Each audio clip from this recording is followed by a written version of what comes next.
Good afternoon, all of you. Welcome to EduTap and welcome to this ACE answer writing session for RBI Grade B Phase 2 examination. If my voice is clear and the audio is clear to you, just let me know in the chat section, all of you who are watching this video live. Once you give me a thumbs up in the chat section, then we'll proceed further to studying answer writing for our Phase 2 examination for RBI Grade B. So yes, let me know in the chat box there if the audio is clear, if the video is clear. Just type a hello or a thumbs up. Yes. All right, brilliant. Okay. Yes, hello. Audio, video, all clear? All right, all right. All right, so again, extending you a very warm welcome to this session of ACE answer writing for RBI Grade B Phase 2 examination. There are just a few days left, but this is the only time that RBI gives us for preparation of our Phase 2 examination. So yes, we'll try to make full usage of these few days that we have left. And one of the most important components in deciding your success in RBI Grade B examination is answer writing, is the descriptive section. So yes, we have been doing these discussions, live discussions since last Friday on a daily basis. We've had these discussions, and today for the economic and social issues, this is part 4 of the video. We had 4 sessions. We had 3 previous sessions, and this is the 4th session for ESI part of your syllabus. Now, before going any further, just let me tell you that there is a crash course that EduTap is offering at flat 50% off, and this will be a live crash course. These are not old videos that you will be showered with. You will have live classes with all our subject experts with provision of short notes after the classes and mind maps. These mind maps, these are updated with the current affairs, and they will help you remember a lot of information. With the live crash course is attached this test series, which is very important. It has all the important questions in the simulated format, in the simulated environment for your phase 2 examination. And finally, you get evaluation of tests. You get that evaluation and feedback right from our experts. So you can purchase this live crash course, and if you're somebody who feels that you do not need the crash course, you have enough content and information available, what you can do is you can subscribe to our test series here. It will have a lot of tests. You have this objective test for ESI and the descriptive one also. Again, for finance and management, both objective and descriptive are there. We have a separate test for current affairs, and then we have full length test, exactly the 5.5 hour format that you will be taking on the examination day. Now, moving ahead, again, as I keep reiterating, you can write great answers. Just follow this initiative, subscribe to our test series or crash course, and have faith that you can write great answers if you practice enough, if you believe in yourself enough, if you learn all the nitty-gritties that we are sharing in this ACE answer writing session, and the nitty-gritties we've shared in the previous sessions, which are present in the live section or on our YouTube channel. So yes, this is the plan or the schedule that we follow for our discussion. We started at July 14, that was last Friday, and we discussed the art of writing good introduction. Then we went on to learn how to write good body parts for your answer, then how to write good conclusions for your answer, and we also learned that why all these 3 parts are important.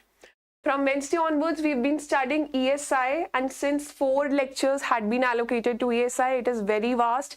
So yes, today we are here on July 22, Saturday, and this is going to be the final discussion, and which will take the last component, the society component of your economic and social issues. Not just this, from Monday onwards, we are beginning with finance, and finally we end the week, the preparation, with 3 lectures allocated to the management part of the syllabus. Now, moving ahead, also just keep in mind that the session timings would remain 3 p.m. every day. Every day 3 p.m. We come live at 3 p.m. and that's when we discuss. So this is the paper 1 part that we are studying. Objective part is being taken by Kritika ma'am through her live sessions daily.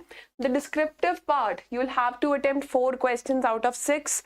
So the descriptive part is being taken by me. You'll have to attempt all these questions in 90 minutes, and equal allocation for objective and descriptive part is given in the phase 2 examination, that is 50 marks each. From next week onwards, we begin with paper 3. And the English part, English writing skills, these sessions have been taken live by Narveer sir on our EduTap channel separately. So all of you who are watching this session, please, have the typing materials ready with you. If you're watching on a computer screen, on a big screen, then have the keyboards ready. And if you're watching on a phone, be ready to type. Type in the comment section or in the chat, not in the comment section, in the chat section. Be prepared to type your answers live with me. I'll give you the prompts, I'll tell you, I'll ask you what will you choose, and this is what you'll have to do. You'll have to type your answers as I discuss here. So yes, the topic for today, this is the final, this is the 4th part of your ESI syllabus. It reads, it is headed as social structure in India. There are 10 parts to this. The first question is multiculturalism. Second is demographic trends. Then you have urbanization and migration. 4th is gender issues. 5th is social justice, positive discrimination in favor of the underprivileged. Then you have social movements, Indian political system, human development, social sectors in India, and health and education. Now, I want you to look closely at the syllabus. Multiculturalism, a lot of questions have not been seen from here. Demographic trends was very important when we were seeing a lot of questions regarding India not being able to fully utilize the demographic dividend, or the demography favors India, but jobs are not there and demographic dividend is not being taken benefit of. So a lot of questions were seen in those years. Here you have urbanization and migration. Now see, this topic has become important, especially after the COVID-19 pandemic. Even as of now, there are many places in the country which have not been able to recover from the negative impacts, negative economic and social impacts of COVID-19 pandemic. So migration has increased, and actually it is putting a problem on, or a pressure on, urbanization as well. And most of the urbanization that we have in our country is unplanned urbanization. So this is the topic we'll be taking question from today. We'll be taking the question today. There are gender issues. This is a perpetual topic. I'm sure you'll be able to answer this. If you then social justice, again a question was asked previous year from this part of the syllabus. So we are not focusing a lot here. Social movements, again Indian political system, again a very general topic. I'm sure you'll be able to answer if any question is asked. Human development, we took a question regarding HDI in our previous discussions, Human Development Index and the Human Development Report. It was taken yesterday. So again, prepare that question and prepare the HDR report and the parts of all the indices, whether it's your multidimensional poverty index, gender inequality index, all the parts that are covered in the HDR report, all the indices, cover them separately, because this is a separate topic here. Social sectors in India, health and education. So see, this is again here, since this was seen last year, and you see a lot of social sectors or social justice kind of thing. So we'll take a scheme that is actually helpful in promotion of society, that is MG Narega. First question will focus on urbanization and migration. Second will focus on MG Narega. So let's see what the questions are. I hope these 4 steps are clear to you. I'll come back to these. Let's look at our 2 questions that we are discussing today. The first question is, migration in India is a problem that has been amplifying behind the stage, away from the eyes of policymakers. In this slide, discuss the problems or challenges associated with internal migration in India. Answer in 400 words for 10 marks. So that's your first question, characterizing urbanization and migration part of the syllabus. Second one is, discuss the significance of Mahatma Gandhi National Rural Employment Guarantee Act, MG Narega. What are the issues associated with it? Answer in 600 words for 15 marks. So yes. Now, Before starting to write our answers, just let me quickly revise the framework that we follow for answer writing. Basically, we write our answers in three parts: introduction, main body, and conclusion. For introduction, we keep in mind that it is relevant, it is concise, and it has a linking point with the body. For the main body, we look at the micro questions. In the question, we provide a logical flow and we validate our statements with statistics and examples or case studies. And finally, in the conclusion, we basically synthesize, we summarize everything that we've learned, and these are some value addition points. No criticism, no sentimental approaches, and just conclude the question and summarize. Now there is this four-step approach that we have developed for answer writing. The four-step approach is as follows. First of all, as you see the question, the first thing that you have to do is find keywords and qualifying words in the question. Look for keywords, which are the topics, actual topics as in the question, and look for qualifying words, which are opinions of the examiner in the question. Second is recognize the directives. This is the easiest task. This will give the direction to your answer. The third one is framing micro questions. This will tell you what you have to write in the body part of your answer. And finally, we start writing a structured answer with introduction, body part, and conclusion. Now let's quickly move to our first question. Yes. I'm reading this out again to you. Migration in India is a problem that has been amplifying behind the stage, away from the eyes of policymakers. In this light, discuss the problems or challenges associated with internal migration in India. So just let me know the directive here. The first thing, or just let me know the keywords, qualifying words, and directives. Directives are easiest, so you can talk about the directive in the chat section. Let me know the directive here. Then tell me what are the keywords in this question and what are the qualifying words here. So what is the topic in the question? What is the topic of this question? What is the thing that you will be writing about in your answer? Just let me know the keyword. Keywords are basically topics of your question. Let me know in the chat section, all of you who are online. Yes, I see a lot of you online, but it's just, 4 or 5 of you who respond on a daily basis. So I recommend, that's my advice, that, more and more participation should be there. Even if you type the wrong answer, that's okay. Because, through our mistakes, that is how we learn. At least, push yourselves to be able to type. You're behind the screen. So basically, it will add to your confidence if you start here. Yes, I see a lot of new people coming in. That's really good. So yes, migration.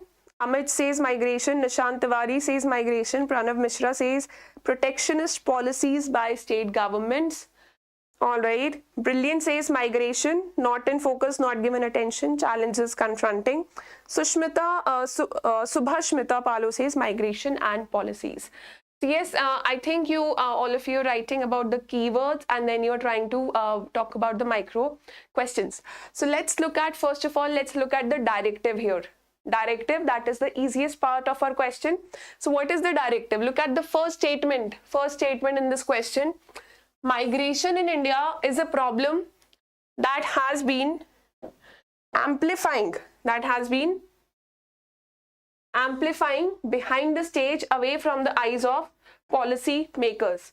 So in this first part, basically there is no question. It's just a background statement. The examiner is just talking about a situation. In this light means keeping this statement in mind, that migration is increasing, that migration is becoming a great problem. Secondly, it has not come to the focus of policymakers. The policymakers have not paid adequate attention to it. So in this light, in the light of this statement, discuss the problems or challenges associated with internal migration in India. Now look at the word discuss. Discuss is a directive here. Discuss means we have to talk about this problem and how are we getting the hints of the problem. What are the hints? Here, first of all, you have to talk about internal migration. You do not have to talk about emigration, or you just have to talk about internal migration that is happening. You don't have to talk about immigration or emigration. Internal migration in the country means people moving from one state or one place to another within the boundary of India itself. If a general question on migration appears, then be assured that you have to write about the refugees also. You'll have to write about the brain drain also, that a lot of people are leaving India. That is, emigration is occurring from India. So that will constitute both parts of migration. Here, the examiner tells us talk the problems or challenges associated with internal migration. So our directive is clear. It is discuss. Now, if we look at the first line, our keyword is migration. But if we go to the second line, the examiner has directly asked us to talk not as a whole about migration, but internal migration. All right. So what we'll do is, we'll explain migration a bit, what is it, why does it occur, and then we'll bring our focus to internal migration. And what is the opinion of examiner here? The first opinion is that it is amplifying. It is increasing. The problem of migration is increasing. Second is that it is increasing away from the eyes of policymakers. That means in your answer, your content should have some point indicating that adequate attention by policymakers has not been ascribed towards migration. So your qualifying words should be amplifying,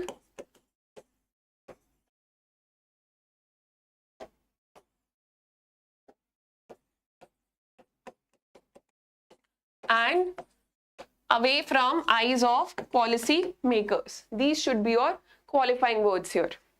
So now just tell me, we have cleared the directives, we have cleared the keywords and qualifying words. There is just one question here, that is our micro question, that we have to discuss the problems or challenges, that what are the problems associated with migration. How will you start your answer now? Will you define migration? Let me just give you a hint for intro. Hint 1, will you start with definition of migration? Will you talk about some data which indicates increasing migration? Will you explain migration? Will you start with a quote? Or will you start with some example? All right.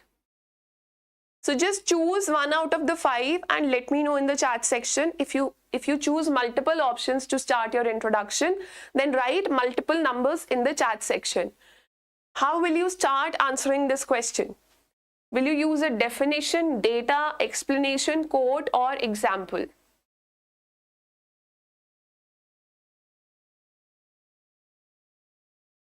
See, we use definitions where a tough concept has been asked, whose definition is not very popular. So we define, all right, and a definition, it is a very simple and straightforward way to start your answers, all right. But do not write definitions of simple things like, what is women empowerment, or let's say there is something like what sustainable development, write a definition. Inclusive growth, write a definition. Yes, I can see your responses. Second, data, explanation, quote, and example. For quotes, your management answers can be well started with quotes and then they can be followed with example.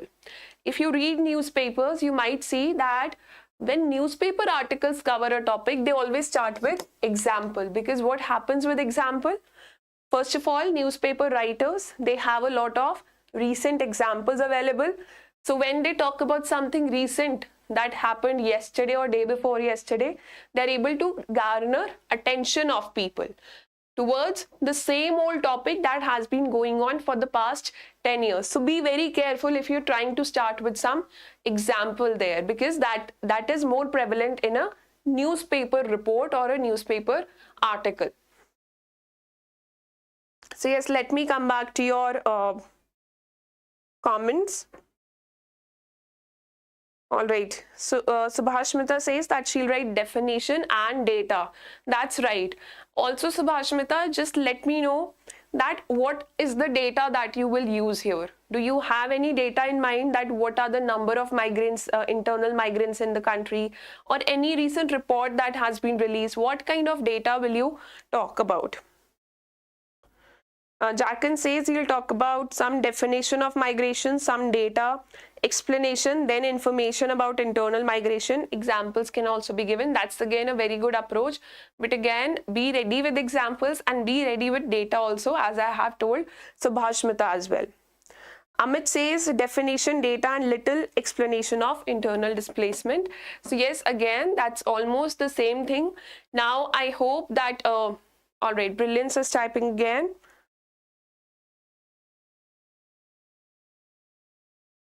India is subjected to hefty internal migration, both within and interstate. About 45 crore people, that is near to 35% of population. This is very significant. If that is accurate data, then go ahead with it. All the time when you're writing data, be just accurate. You do not have to be very precise, but at least make sure that whatever data you are writing, that is at least near to the actual data. Migration during COVID times, yes, that can be taken as an example and also a reason. So yes, not accurate but approximate. Yes, Brilliance, that's right. Approximate data should be correct. So let's see what the introduction, what our introduction includes here, and then we can take some inputs.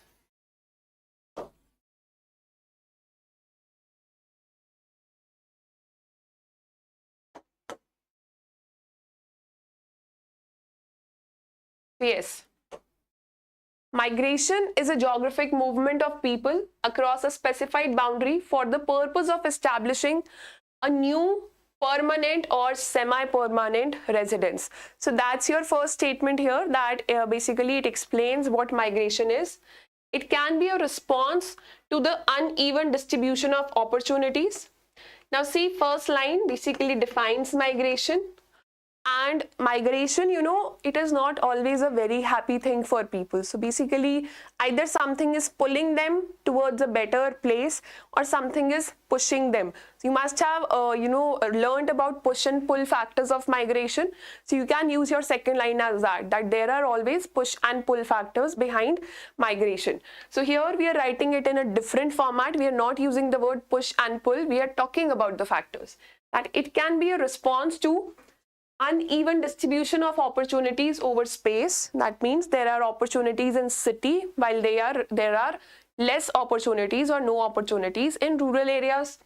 Climatic factors, this is first, this is second, and the third one is issues related to safety. Climatic factors, climate change and disasters, they can push people from one place to migrate to another place. And the third issue here is issues related to safety. For example, ethnic cleansing might be occurring. For example, the case of Rohingyas is there, or the case of many African countries or Arabian countries is there. Ethnic cleansing might be happening in places of residence, and then people might be forced to move to more safer places. Yes, that's right. You can use the word political stability. Political instability or stability, that can these words can be used as well. So what do people do? You've explained definition, then you've given the reason, then you say that people, what they're wanting, they're wanting to move to places with better opportunities and better safety. So people tend to move from place of lower opportunity and low safety to the place of higher opportunity and better safety.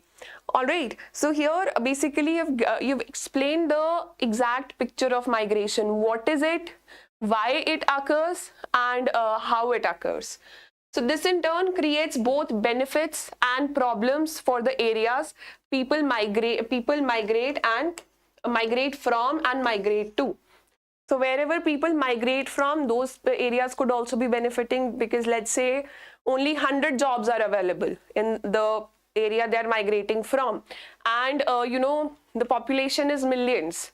So if people are migrating from that place to a new place where more jobs are available, but people to work are not there, then that place must be benefiting from migration, and this place back, that also benefits. So yes, there are both problems also, and there are good sides also associated with migration. So yes, first of all, migration is a very general topic. You do not have to see it in a negative light. You do not have to have a very negative side, negative understanding with it, or a negative viewpoint towards it. You need to have towards any topic, you need to have a very neutral viewpoint, and just highlight the problems, that yes, this is a good thing, but there are some problems, and here are the problems which are according to me that are there. So here also we've written that both benefits and problems, they are there. So but the question has asked us to talk about problems or challenges, and said that migration in India as a problem. We have to talk about migration in India as a problem. So we give a brief background or explanation, and then, so first of all, just highlight that yes, migration is legal in India. This is, fourth part of your syllabus. That includes polity also, little bit of polity.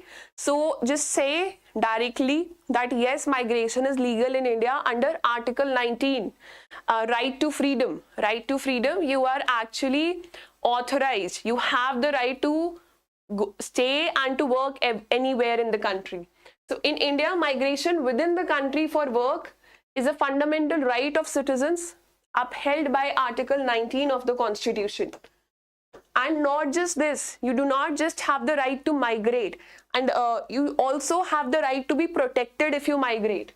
Also, the fundamental rights further prohibit human trafficking and guarantee freedom from discrimination based on place of birth, equal opportunities for employment wherever you go, and protection from forced as well as child labor. Nobody can force you to do a job that you don't like. Nobody can force children into labor, into child labor.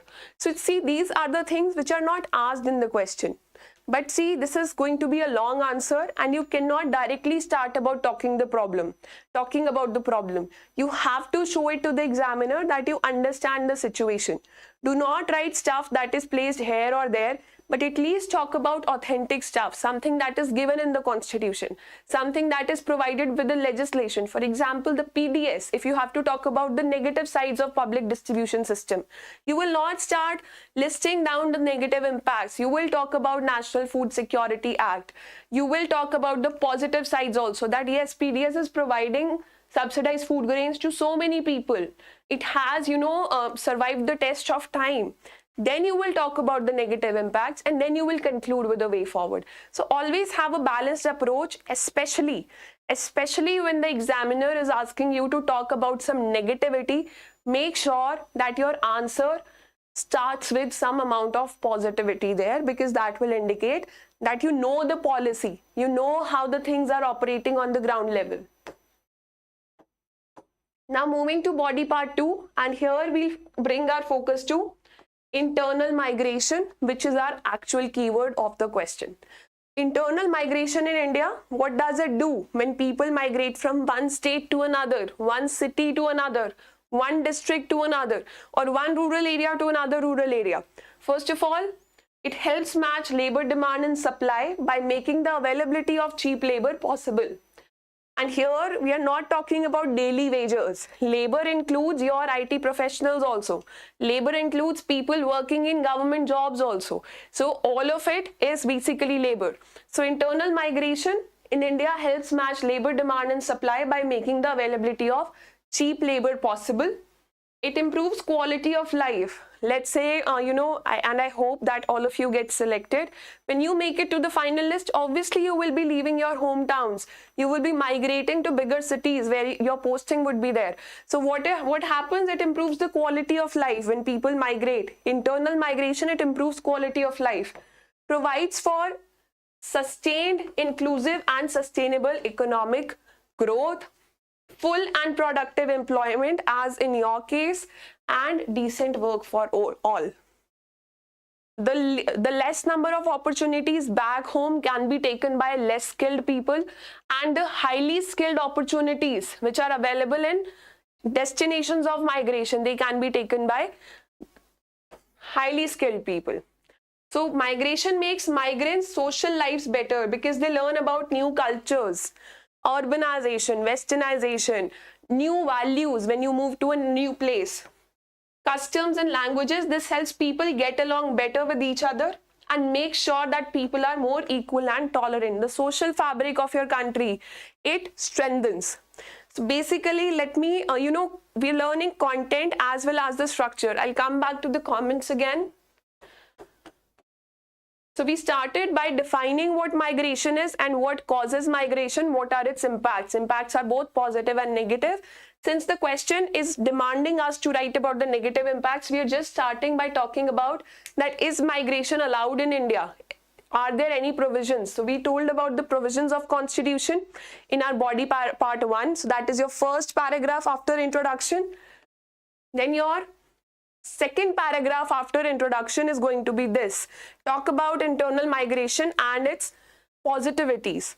Now straight away, you can go to the body part 3, that despite of benefits or despite of above mentioned benefits, the following challenges have been seen with respect to internal migration in India.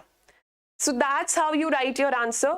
And now the body part 3, which is the actual part of the question. As I always say, if you have read properly, you will be able to answer it effectively.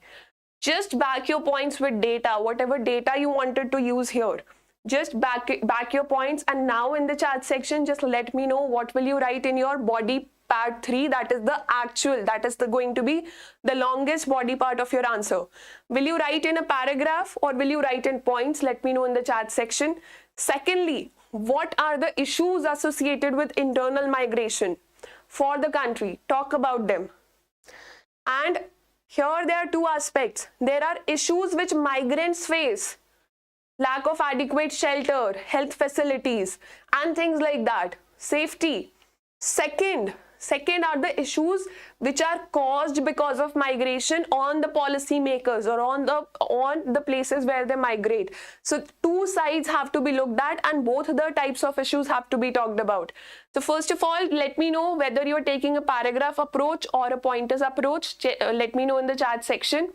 Secondly, write down the issues that you think are associated with internal migration in India. All right, Amit says he'll write in pointers. Yes. Yes, Keshav, you can write internal migration due to climate change and recent reports published. That's very right. You see so many tropical cyclones increasing in coastal areas of India. Our coastal areas, they're basically submerging under sea. So yes, you can talk about it. In fact, if you can quote some reports, then it is going to get you very good marks there. So all of you, the political instability, Sunil says that, yes. Promotes cultural diversity, better skills due to competition, migrants thrives for betterment, that's why they migrate. Fills labor gaps, yes, very intelligent, brilliance. Conflicts between host and migrants, competition for opportunities, slum formations, and illegal land holding. Child labor, health and educational issues, political unwillingness, they are not voters. All right, because they are not voters, they do not have a vote in that area. All right. So yes, any other issues any other points coming in? I see a lot of you who are saying that you will write the answer in points, but what are the points that you will write about? Overcrowding of cities, exclusion of resources for migrants. See, all right. Issues faced by migrants, issues faced for host area, issues for policymakers, and environmental and social issues. That's very right. You can divide your answer into 3 or 4 parts here. You can divide the issues. Internal migration causes issue for migrants. What are the issues? Discrimination at the destination place. You see so many people from northeastern parts of the country in the past as well. They have received threats in the past, even in some of the metropolitan cities of the country. So yes, that is the issue faced by people who are migrating, people who are carrying out this internal migration, they do not have houses, they do not have shelters, they do not have adequate safety, they do not have somebody to contact in case of a health or any other kind of emergency. Plus, politicians, they do not work for their favor, because these people do not make up the vote bank. To have a vote somewhere, you need to have a residence there to be eligible to vote there. So yes. And then the issues on the destination place, there is a problem with resources. A lot of pressure on resources is there. That leads to health issues, because resources are pressurized. The same amount of water and land is available for all the people. So your peripheral areas around the city, they start developing. For example, this is the actual city. So these people, since they cannot afford, they're new here, they cannot afford to live here, they start staying in peripheral areas.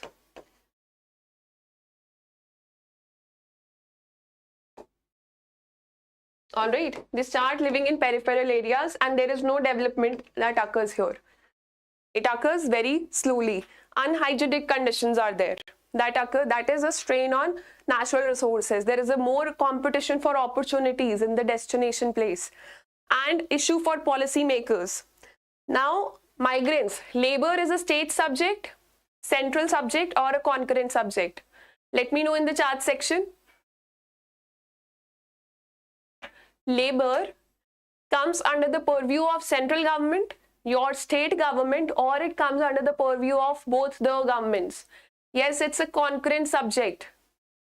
So yes, any legislation that the center forms, states have to implement it. States have to implement it by passing their own legislation. So legislations are not same all across the country. So having something in the concurrent list is beneficial also, it is harmful also. All right. So there is, lack of a very active approach on part of government as well.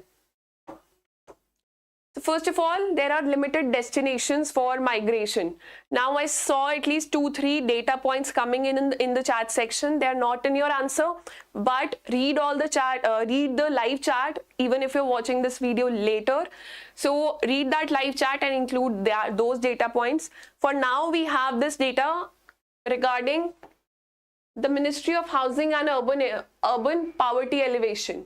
Stated that 17 districts accounted for top 25% of India's total mail-out migration.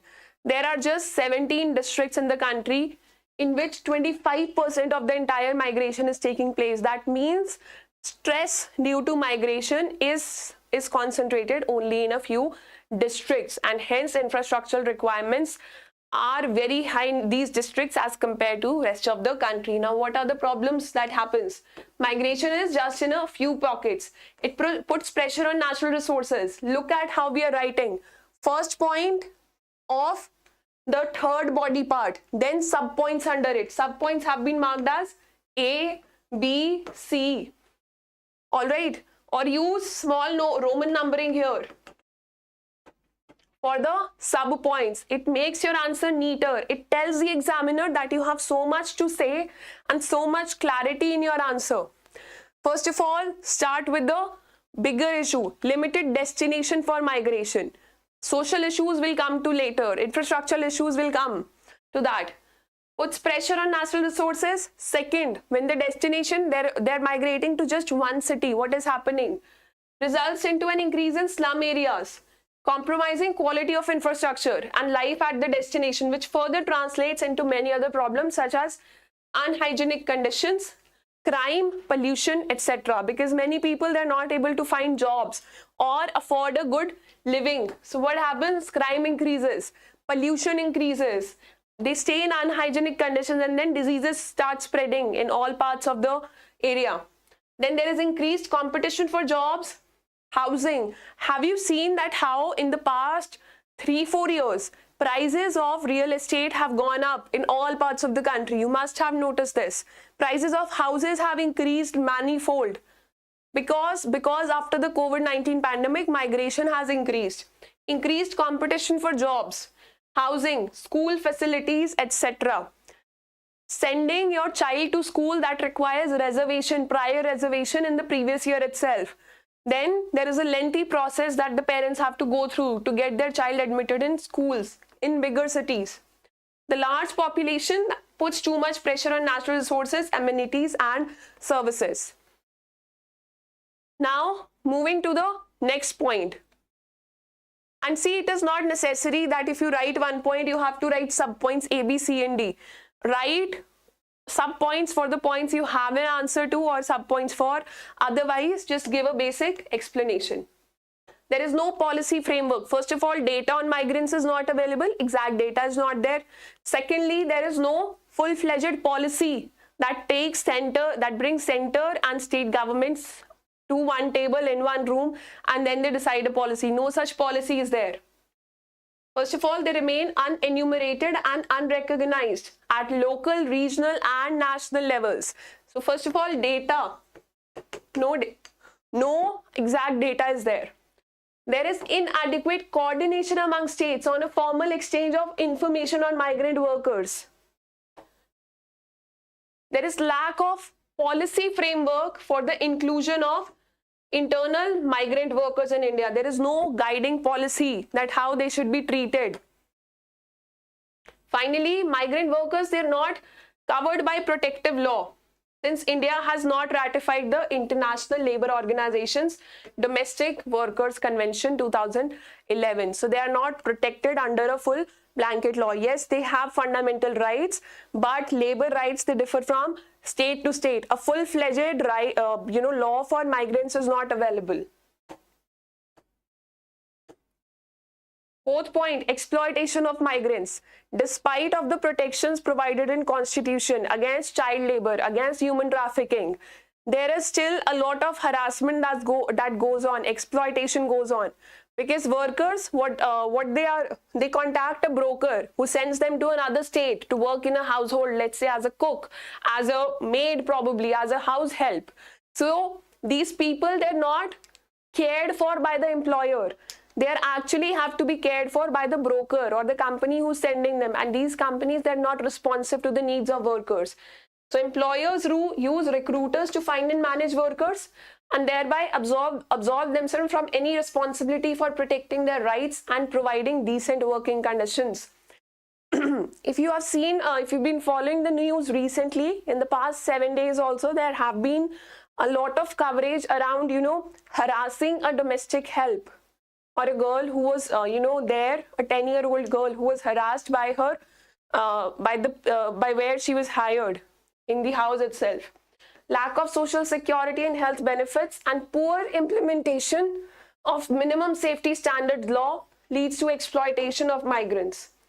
Then the issue of women. Always talk about the issue of women. When women migrate, they face double issues. First of all, sexual harassment is very much prevalent.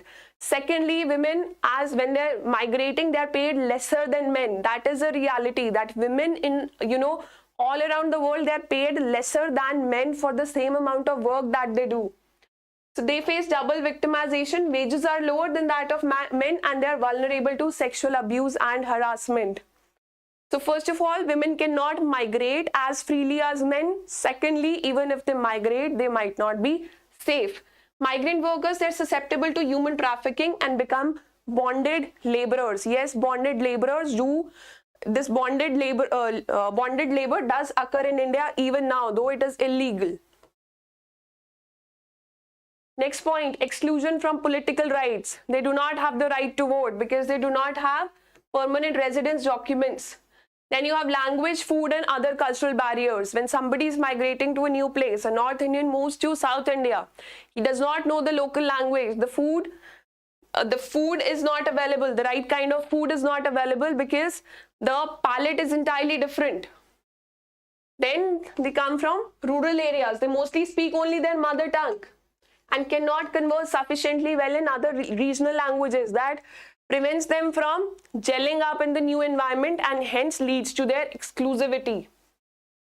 Medical facilities, government benefits, they cannot be taken advantage of because of this language gap. Xenophobia, so many cases of xenophobia have been seen from time to time in Karnataka, Gujarat, Tamil Nadu. We have seen movements like like anti-lungi walas, anti-bhaiya movement that happened in Maharashtra, and then Sons of the Soil movement of Assam. So xenophobia is something very much prevalent in India, not on a very large scale as it is prevalent in the West, but yes, it is prevalent in India. So vulnerability to crisis and disasters. Last few weeks, we saw that a lot of infrastructure was thrashed down by heavy rains and storms or tropical cyclones. Every year, they thrash down a lot of infrastructure. Who are these people who are most affected? These are poor people and mostly migrant people, because they do not have pakka houses or they cannot afford to stay in the central area of cities or districts. So vulnerability to crisis and disasters is more for the migrants. And yes, any other points that you have from your side? Sunil, which point are you talking about?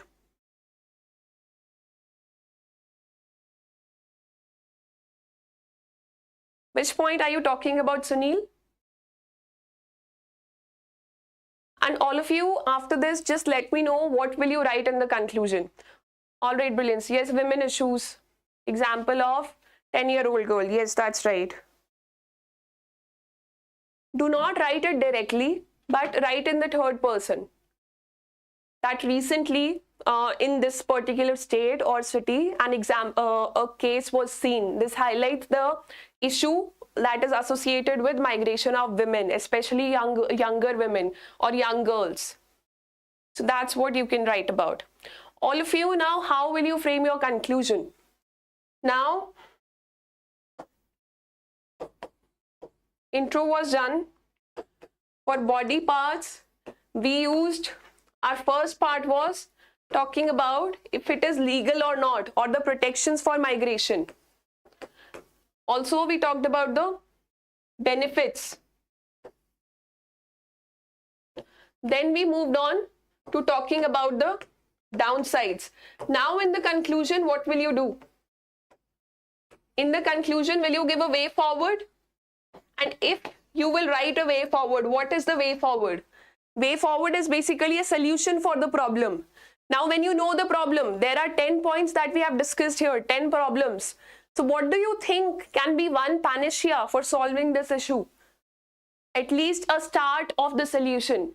One thing that you can, type in the chat section there. Yes, way forward can be there. A summary can be there, summary of issues. But always remember the rule. Whenever the question is about problems, make sure that you end your answer with a solution that is a way forward, even when it is not asked. And if there is any policy of government, any initiative of government working in that regard, just mention those initiatives with the help of commas there. Just mention those initiatives. Summary, way forward, common law. Yes, common law is required. Ratification of ILO conventions is required so that we pass those common laws. Now, start your concluding line that migration is considered essential and integral to the development of the world by the economist. Now, why are we writing this line? To highlight that yes, there are 10 issues with migration, but migration is not bad in itself because it is considered essential and integral to the development of the world, as said by economists. The problem is the body part 3 itself, that is the above challenges. To tackle above challenges, Niti Aayog in 2021, Niti Aayog prepared a draft National Migrant Labour Policy. A policy is not a law. Policy is basically a guiding document for framing laws in future. So basically this National Migrant Labour Policy was framed by Niti Aayog and it was open to suggestions. Some other initiatives like, for example, One Nation, One Ration Card. Had we written this answer 4 years ago or 3 years ago, then we would have written that people migrating from a state to another state cannot avail subsidized rations at PDS shops. So that is a problem. But now that is not a problem with the coming of this One Nation, One Ration Card after the hard seeding and your, availability of point of scales machines. Affordable rental housing complexes. you must be aware of certain things that separate societies for migrants or for slum dwellers are being developed. Pakka houses for slum dwellers are being developed under various schemes of government.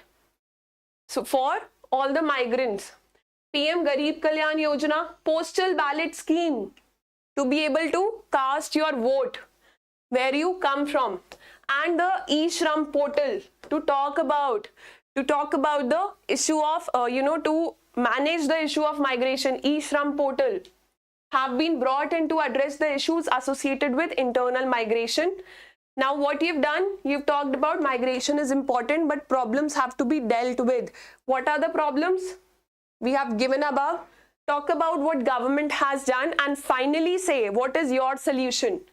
Since labor is a concurrent subject under the constitution, combined legislations or uniform legislations and efforts of center and states are required to effectively solve the problems of migrants and migration. These two are related but different. Problems of migrants and migration. Yes, yesterday we talked about the foreign trade policy. Yesterday we discussed the foreign trade policy. Also we know one district, one product scheme that has been launched. All right. So what this policy aimed at? It aimed at promoting district export hubs, districts as export hubs. So when exports occur from your districts itself, employment opportunities will be created in all the districts. What will it turn to? That people will get jobs in their own districts, in their own places. The maximum migration that you will see is from rural to an urban area, which is just a few kilometers away, not from one part of the country to another part of the country. All right, so you can talk about these also, that the new foreign trade policy, which focuses on exports from districts and which focuses on exports by empowering MSMEs, that these are positive steps which will help curb migration, or at least interstate migration in the long run.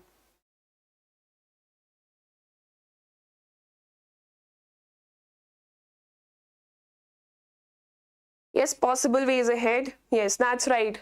So Sunil, I think you understood how will you present this point? Yes, protection of migrant workers under a legal framework. Use the help of digitization. You have helpline numbers and have, contact of all the brokers, all the agents. Bring them into the legal framework. Legalize all the brokers and agents. Bring them into the legal framework, and then, just encourage them to protect the rights of migrants. Through them only we'll be able to protect the rights of migrants. Making agriculture beneficial, yes. Yes, on the places also. One problem when migration occurs from one place is the people who are left behind, that is aging population. There is nobody to take care of them. Secondly, new innovation cannot be happening in the places that are left behind because there is nobody. Youth is not there to work. It loses the human capital. So see, for the next question, I'll give you a broad overview because this question has taken a long time, and just let me know your inputs in the chat section for when I display the second question, and then we'll move ahead with our discussion. And the PDF for this session for both the answers will be available on our Telegram channel after this session. So download that, write your own answer, type your own answer, and then look at the right answer that has been provided by us. Discuss the significance of Mahatma Gandhi National Rural Employment Guarantee Act. What are the issues associated with it? So first of all, give me the directives here. What are the directives, or what is the directive? Let me know in the chat section. Discuss the significance of Mahatma Gandhi National Rural Employment Guarantee Act. What are the issues associated with it? Just let me know the directive about this. Yes, the first directive is discuss. This is first directive. Second is what are the issues associated with it? What is the second directive? What is the second directive?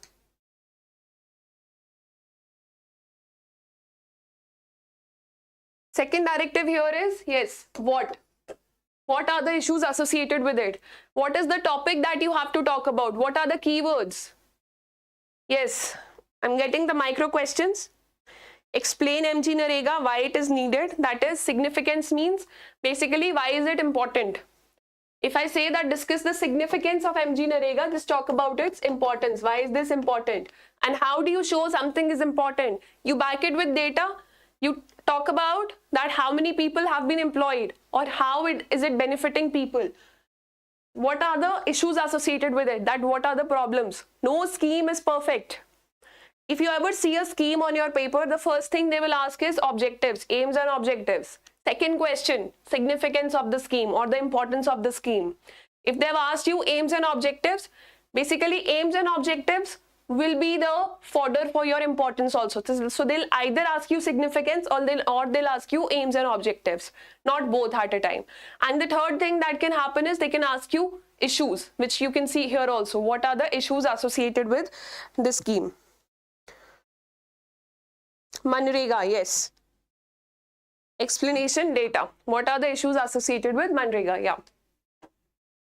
So what will you write in introduction? If you have to talk about introduction, what will you write there? Will you define Manrega or will you explain Manrega or will you start about data? Start with data about Manrega. Just let me know in the chat section. Yes, Jacqueline, Amit, Brilliance, Sunil.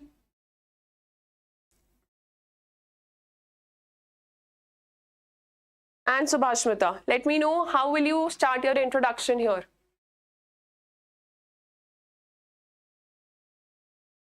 First of all, talk about what the scheme is, and then talk about in brief about its objectives.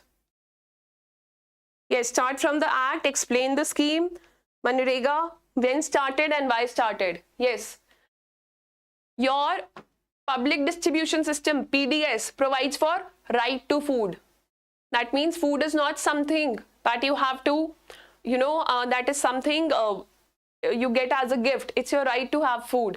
And with Manrega, what does Manrega establish? Right to work. That if you're capable, skilled or unskilled, doesn't matter. You have the right to work and earn a living for yourself. The Mahatma Gandhi National Rural Employment Guarantee Act, it was passed in 2005. This is something, I think that's old information. We all know about it. You can mention it there. Don't just assume that the examiner knows it. Write what you know. And the demand-driven scheme. Why is it demand-driven? Because if, people are available, work will be created. It guarantees 100 days of unskilled work per year. Very important here. 100 days work only. Unskilled work. More days can be added by the state government since labor is a concurrent subject. But under this act passed by central government for the labor, 100 days of unskilled work per year for every rural household that wants it. It is not forced work. It is based on choice. And if somebody registers with Manrega and work, the government is unable to provide the work, then unemployment allowance has to be paid. There are currently 15.51 crore active workers enrolled under the scheme. Under Manrega, every asset is mandatorily geotagged, hence aiding timely supervision and maintenance of assets. So geotagging is in Manrega assets. That is a recent intervention. So here what we've done, we've explained about Manrega. Yes, Sunil, you can do that. There are many sustainable development goals that Manrega covers. So just say through these provisions, Manrega actually materializes India's ambitions towards achieving sustainable development goal 1, 2, 3, 5, all these. All right. So that can be done. The first part of our question is discussing the significance. So I'll briefly tell you how to write it. Basically, it serves as a poverty alleviation tool. highlight this and talk about it. If you know data that how it has helped in poverty alleviation, how it helped in providing people with employment during COVID-19 pandemic, that should be your first part. Because it is an employment scheme, and employment, what it does, it brings people out of poverty. Then second, first was the economic part, poverty alleviation. Second is social benefits. People like women who cannot go to urban areas, they can participate in Manrega. There are many underserved sections of population, women, SCs, STs, and other traditionally marginalized sections. So economic, they can be uplifted economically and hence socially.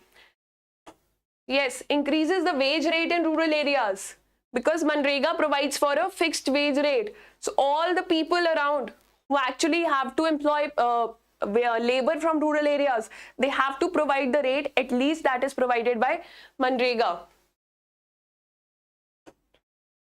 Then it facilitates sustainable development, because creation of assets occurs in through Manrega, because these are basically it is an asset creation scheme.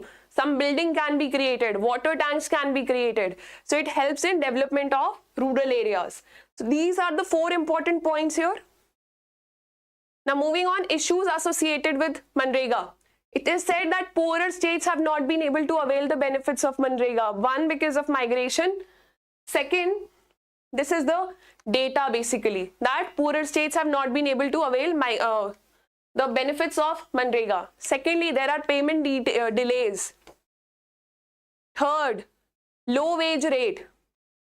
Low wage rate, that your inflation indices, they are not accounted when Manrega wage rates are set. Funding. This year also the budgetary allocation for Manrega, it has gone down. Write about it in funding, that budgetary allocation for Manrega is going down on an year-on-year basis. Then capital formation. 85% of the assets which are formed under Manrega, they are basically water harvesting structures. Buildings, big buildings, or latest infrastructure is not being created under Manrega. That is what your data says. Inflation. What happens? People have cash. So it pushes the rates of commodities in rural areas higher, but still people are poor. Causes inflation. There are corruption and irregularities. Discrimination. Women are denied employment in many parts of the country under Manrega, or some people from scheduled caste or other backward groups, they are denied employment. Then you have non-payment of unemployment allowance, which is mandatory under Manrega. Then you have lack of awareness. People do not know that such a scheme is existing. Poor infrastructure building is happening. Improper surveillance and lack of timely resources results in poor quality assets. Now this has been catered to with geotagging. Geotagging is happening in all the Manrega assets. Any other problems you can talk about here? And then just let me know what will you write in the conclusion.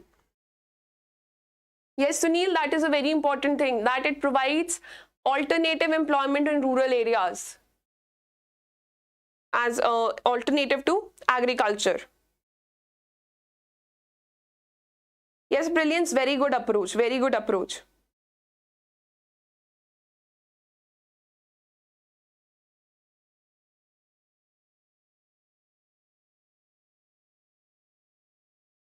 So yes, in the conclusion, what will you write? Will you give a way forward for Manrega? Guaranteed number of days came down to 49 recently. Yes, guaranteed number of days, they are 100.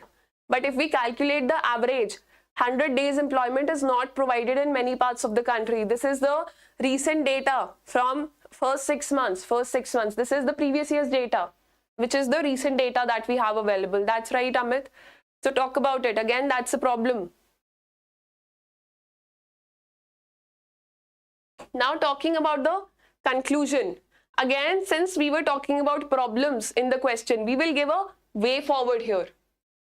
So the various factors behind Manrega work, demand for Manrega work, expenditure trends, interstate variations, and the composition of work needs to be studied. First of all, study all the issues. That is your way forward. Second, changes in focus and governance structures are required to make Manrega more effective.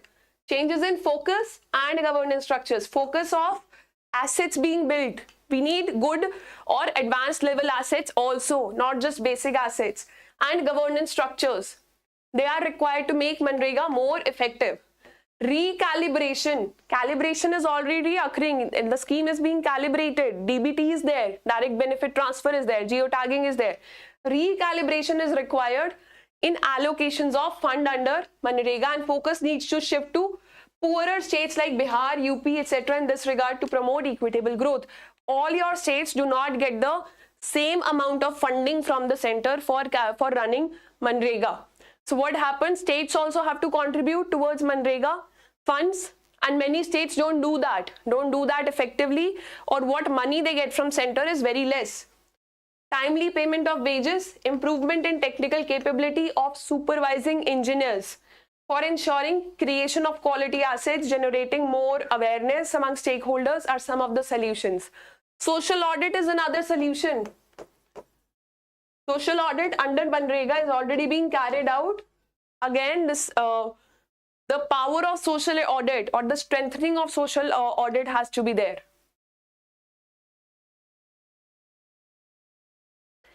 DBT's importance for some issues. Sunil, I do not understand what you're trying to say here. Solutions and way forward, guaranteed number of days. Again, your sustainable development goals can be mentioned here. If you have not mentioned your sustainable development goals in introduction, mention a particular sustainable development goal, at least three sustainable development goals can be easily connected with Manrega. So mention them in the conclusion if you haven't mentioned them in the introduction.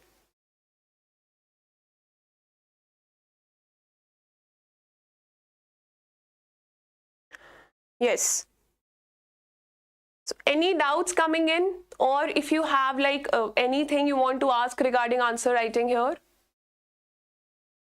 Because this is the last question. Download the PDF from our Telegram channel after this session. It will, EduTap Telegram channel is there. Subscribe to it, join it, and there is a lot of effective study material that we provide there for free. So definitely check that out. Also, if you haven't subscribed to our YouTube channel, subscribe now. Thanks a lot for watching this discussion. I see many of you coming every day, one day after the other, participating in discussions, giving me key points here, points to add in the answer. You know, when you participate live, so many other people, they get the confidence to type, they get the confidence to write their answers, and they learn so much from you.